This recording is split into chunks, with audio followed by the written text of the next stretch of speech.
¿Crees que existe el racismo en México? ¿Qué sabes tú de racismo? Si nunca te han llamado whitexican por decir que los pobres son pobres porque quieren. ¿Eh? ¿Qué sabes tú? En mis décadas de surfear por internet me he encontrado con muchas opiniones y he adquirido un gusto por las opiniones interesantes.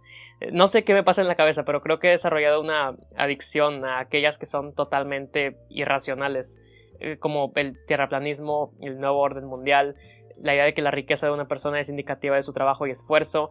Pero una que ciertamente llamó mi atención hace relativamente poco en el discurso mexicano es la idea de que el término whitexican es algún tipo de lenguaje racista, quizá equivalente a los, términos que sabemos, reconocemos como racistas que son usados contra personas de tez más oscura. Quizá que es incluso equivalente a actos de violencia directa, ¿no? Y la pregunta es, ¿existe en México el racismo contra las personas de tez más clara? Y la respuesta es que no.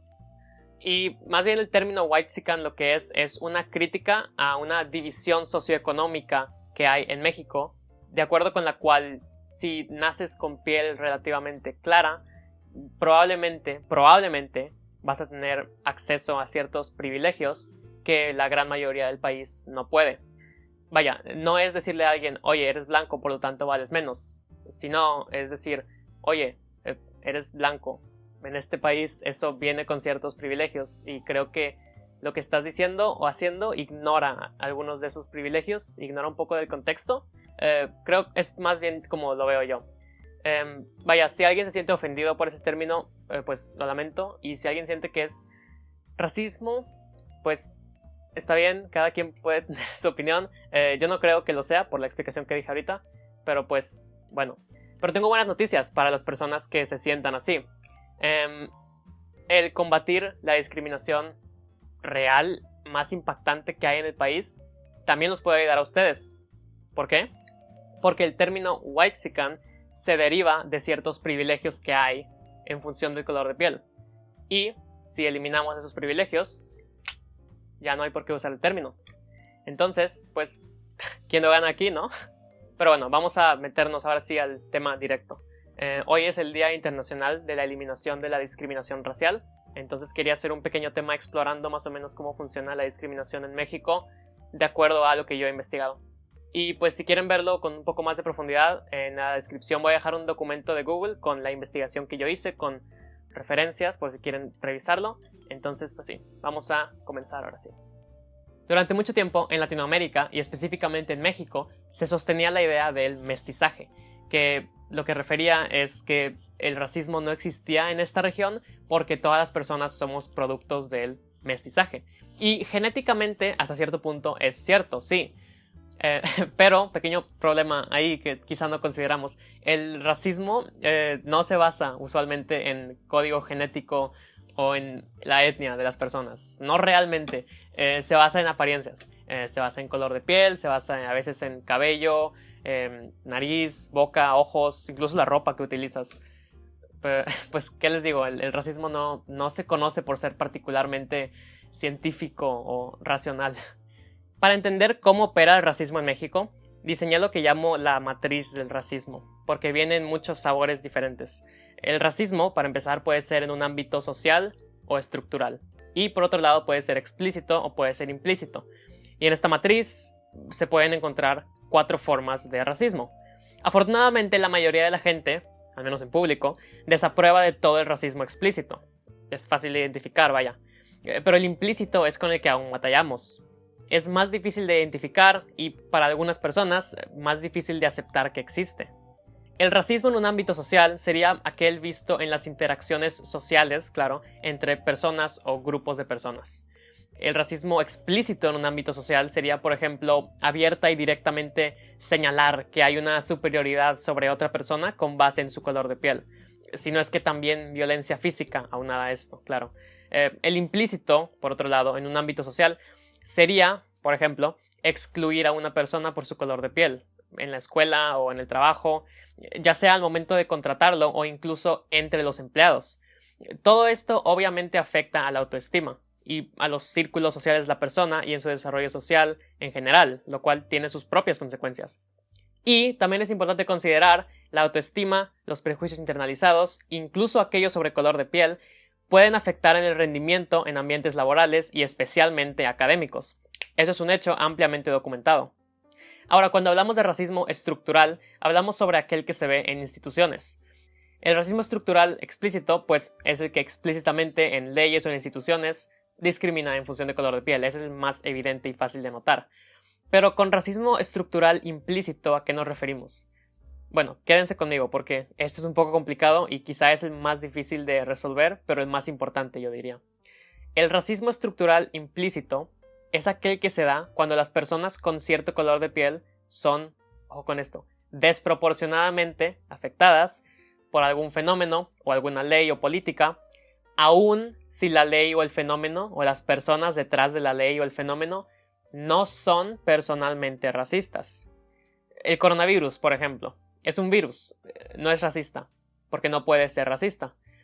Y sin embargo, ya se ha demostrado empíricamente que el riesgo de contagiarse y fallecer por el coronavirus aumenta mientras más cerca esté una persona de la pobreza, porque eso hace que esté más expuesta por tener que trabajar, porque eso hace que no pueda simplemente encerrarse por 2 semanas para curarse, porque eso hace que probablemente no tenga muy buen acceso a servicios médicos o a información general sobre el virus y cómo saber si lo tiene, qué hacer al respecto. Realmente sí es un virus que es más peligroso mientras más bajo sea el nivel socioeconómico de la persona. Y en México, si tienes piel relativamente oscura, es más probable que estés en nivel socioeconómico bajo. Eso es otro hecho ampliamente documentado bibliográficamente. Y así, a pesar de que no está escrito en ninguna ley, y a pesar de que el coronavirus no es racista, hay una clara injusticia ocurriendo. Hay daño siendo infringido en personas debido a su color de piel. Y esto no es algo que inventé yo, vaya, no es algo que derivé de mi experiencia personal o de anécdotas. Esto es un hecho ampliamente documentado. Vaya, la idea de que el color de piel influye en las oportunidades académicas, laborales, en tener acceso a salud digna, en general tener una vida digna, es un consenso académico desde hace tiempo. Y culturalmente también es fácil ver su existencia y persistencia. Quizá hasta la fecha es algo un poco más anecdótico que empírico en este ámbito, pero podemos verlo, por ejemplo, en los medios de comunicación o en la publicidad, ¿no? En cuanto a proporción de representación y en cuanto a los roles que se asignan, hay una clara distinción por color de piel. ¿Qué se le asocia a personas de piel más oscura versus piel más clara? Y también existe aquel estudio en el cual se verificó si el color de piel y los estereotipos asociados a él influyen en cómo la gente vota por candidatos, ¿no? Que eran personas con el mismo perfil, pero una diferencia clave en color de piel, y que eso afectó a cómo fueron evaluados, tanto personalmente como en su liderazgo, y definitivamente afectó en sus probabilidades de ganar, hipotéticamente, claro, porque no eran elecciones reales. Y también está aquel estudio en el cual se verificó si estudiantes de secundaria y prepa, estando expuestos a ciertos estereotipos de ciertos colores de piel, influía en su rendimiento académico, en pruebas específicas cognitivas, si no me equivoco, y en sus ambiciones. Y bueno, o sea, ya saben de qué va el video. Obviamente sí afectó.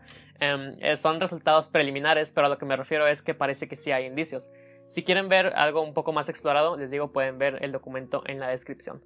Y si quieren ver más en general sobre esos temas culturales y también sobre la historia del concepto del mestizaje y una deconstrucción de por qué realmente no es tan exacto o preciso, les recomiendo leer México Racista de Federico Navarrete.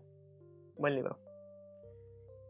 Pero la buena noticia es que como todo aquello que es causado o precipitado por factores socioeconómicos, también puede ser aliviado o arreglado incluso por medios socioeconómicos.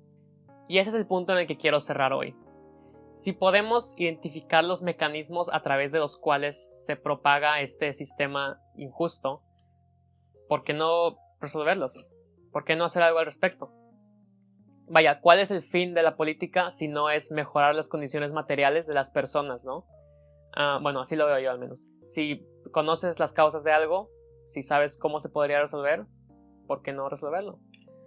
¿Qué vamos a hacer si no? Esperar a ver si en algún futuro lejano se resuelve esto y luego cuando veamos que no, porque así no funciona, decimos, debía haber hecho algo cuando aún se podía. No, tenemos que hacer lo que se tiene que hacer. Ahora, la pregunta es, ¿cómo? Bueno, la respuesta es un poco complicada. Y apenas estoy metiéndome en leer sobre este tema específico, entonces yo creo que les voy a tener que sacar un video ya que lea un poco más de eso para que sea un poco más confiable lo que voy a decir. Entonces, lo importante es que ya estamos más o menos de acuerdo, espero, con cuál es el problema o cuáles son los problemas. Simplemente hay que enfocarnos ahora en cómo plantear las soluciones, ¿no? Ahora, lo que sí podemos hacer de momento, claro, es ponernos a reflexionar, ¿no? ¿Cómo contribuimos nosotros al racismo, quizá no explícito, pero implícito, ¿no? En un ámbito social. Eso es lo que podemos hacer de momento, pero voy a traerles pronto, espero, un video ya sobre soluciones. Y la razón por la que es particularmente complicado es porque pues en México se cruza mucho con el tema de, vaya, desigualdad en general. Entonces, sí, es algo complicado. Muchas gracias por haber visto. En este canal normalmente hablo de temas de medios de comunicación o de política. Entonces, si les gustó el video, obviamente les invito a suscribirse, dar like, comentar, compartir. Pueden decirme que estoy equivocado si quieren. Y de nuevo les invito a leer el documento en la descripción, compartirlo, es de libre acceso, pueden usarlo para lo que necesiten. Y pues me volverán a ver muy pronto. Hasta luego.